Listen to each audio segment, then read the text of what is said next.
Hello, নমস্কার সবাইকে। আপনারা দেখতেই পাচ্ছেন আমি কি নিচ্ছি, আজকে কি বানাবো।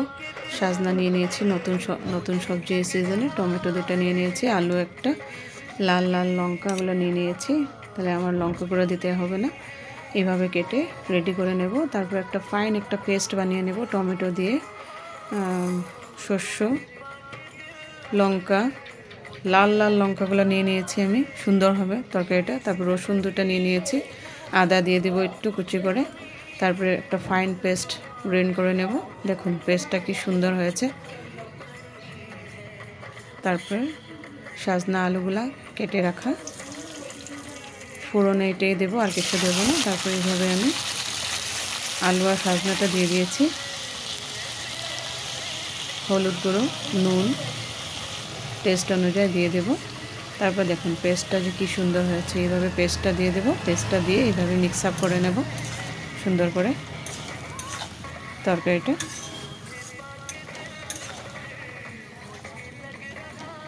দেখুন এইভাবে আমি সাজনা তরকারিটা বানাচ্ছি।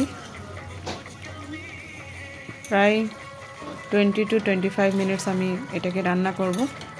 সাজনাগুলো একটু সিদ্ধ হতে লাগবে, আলুগুলোও সিদ্ধ হতে লাগবে। দেখুন তারপর ঢেকে দিয়েছি। দেখুন আমি স্টিমটা কমিয়ে দেব। এইভাবে রান্নাটা করছি আমি। এই নতুন সিজনে নতুন সবজি বেরিয়েছে, আর সাজনাটা আমার খুব প্রিয়। দেখুন অলমোস্ট রান্নাটা আমার, জলটা শুকিয়ে গেছে, আলুগুলো সিদ্ধ হয়ে গেছে, নুনও হয়েছে। টেস্ট করে দেখলাম, বাহ, মজার একটা দারুণ টেস্ট আসছে। আপনারা এইভাবে রেসিপিটা দেখুন, এইভাবে বানাবেন, আশা করি ভালোই লাগবে। দেখুন লাস্টে আমি একটু ধনেপাতা কুচি দিয়ে দিয়েছি, একটু লঙ্কা দিয়ে দেব, কাঁচা লঙ্কা। দেখুন এই রেসিপিটাকে বলে সাজনা চচ্চড়ি। গরম গরম ভাতের সাথে খুব দারুণ লাগে।